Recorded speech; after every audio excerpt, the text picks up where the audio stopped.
Bienvenue dans cette nouvelle vidéo. Nous allons voir comment éviter le formatage de fantaisie.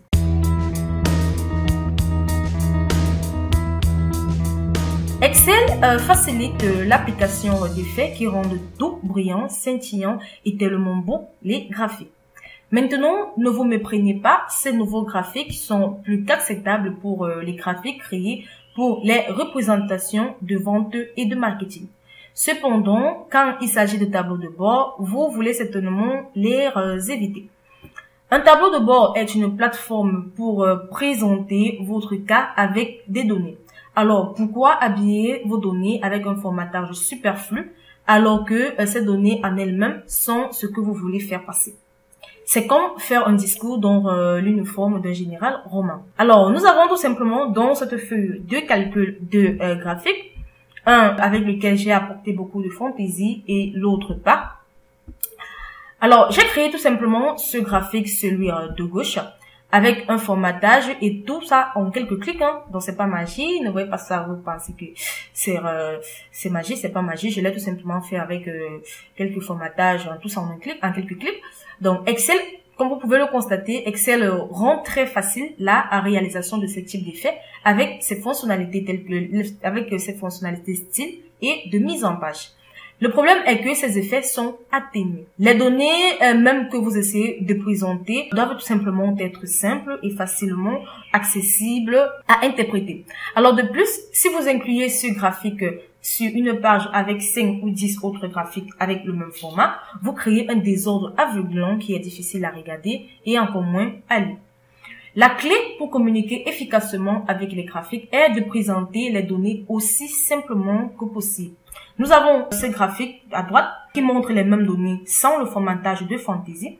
Voilà, je pense que vous constaterez que non seulement le graphique est plus facile à lire, mais vous pouvez également traiter les données plus facilement. Comme vous pouvez le constater, ces deux graphiques ont été construits à partir de cette base de données. Voilà. Celui ayant été construit avec les fantaisies présente tout simplement les ordinateurs et l'accès à Internet, de même ici. Voilà, sauf qu'ici, j'ai tout simplement accédé, j'ai tout simplement permis le tableau de données et ici pas. Tandis que là, les axes, voilà, j'ai tout simplement admis les axes, tandis qu'ici, je les ai supprimés pour avoir plus de visibilité.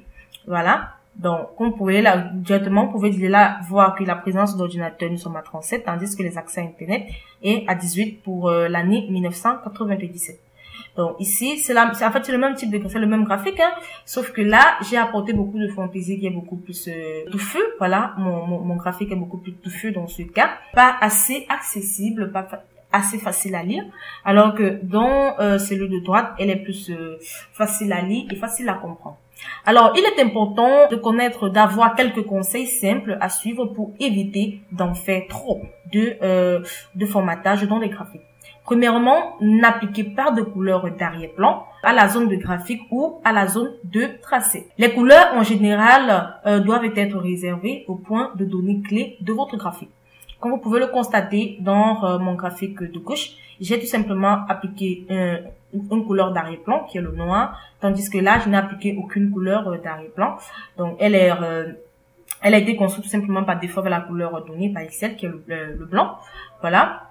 Et deuxièmement, n'utilisez pas les graphiques 3D ou effets 3D. Personne ne va vous donner un Oscar pour les effets spéciaux. Rien en 3D n'appartient à un tableau de bord.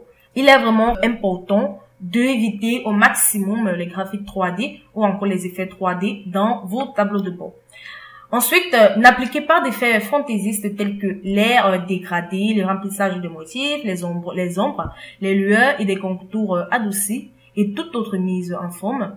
Alors, encore une fois, le mot du jour est concentrez-vous sur les données et non sur le graphique brillant et joyeux. Comme vous pouvez le constater dans le graphique de droite, j'ai appliqué tout simplement, n'est-ce pas, des remplissages de motifs. J'ai appliqué des ombres, des lueurs. J'ai également appliqué des contours adoucis dans ce graphique de droite, de gauche autant pour moi. Donc, comme vous pouvez le constater, ce sont des trucs qui ne sont pas compatibles avec les graphiques, avec des tableaux de bord. Et enfin, n'essayez pas d'améliorer vos graphiques avec des images clippantes, ou des images, tout simplement, Ils ne font rien pour améliorer la présentation des données et souvent, ils ont juste l'air collant. Donc voilà en quelque sorte quelques conseils qui vous permettront d'éviter, d'apporter ou encore d'éviter de faire des formatages de fantaisie au niveau de vos tableaux de bord. Comme vous pouvez le constater, ce tableau de bord est beaucoup plus attrayant, autant pour moi, est beaucoup plus lisible et facile à comprendre que celui-ci, qui est beaucoup plus joli, beaucoup plus attrayant, mais un peu difficile au niveau de la lecture. Donc voilà en quelque sorte quelques conseils qui vous aideront, n'est-ce pas, dans la construction de vos tableaux de bord. Évitez au maximum les formatages de fantaisie pourront gêner d'autres utilisateurs, voilà, à lire ou encore à comprendre votre tableau de bord. Donc, au maximum, évitez des formatages de fantaisie. Il est important de représenter vos graphiques le plus simplement possible. J'espère que vous avez aimé cette vidéo de l'entreprise Excel Corpo, entreprise spécialisée dans les prestations de services Microsoft Excel. Si vous avez aimé cette vidéo, n'oubliez pas de vous abonner et de cliquer sur le bouton j'aime et ensuite de la partager. Si vous avez des questions à poser, vous soyez libre de les poser dans l'espace commentaire. Nous allons nous retrouver très prochainement dans une nouvelle vidéo.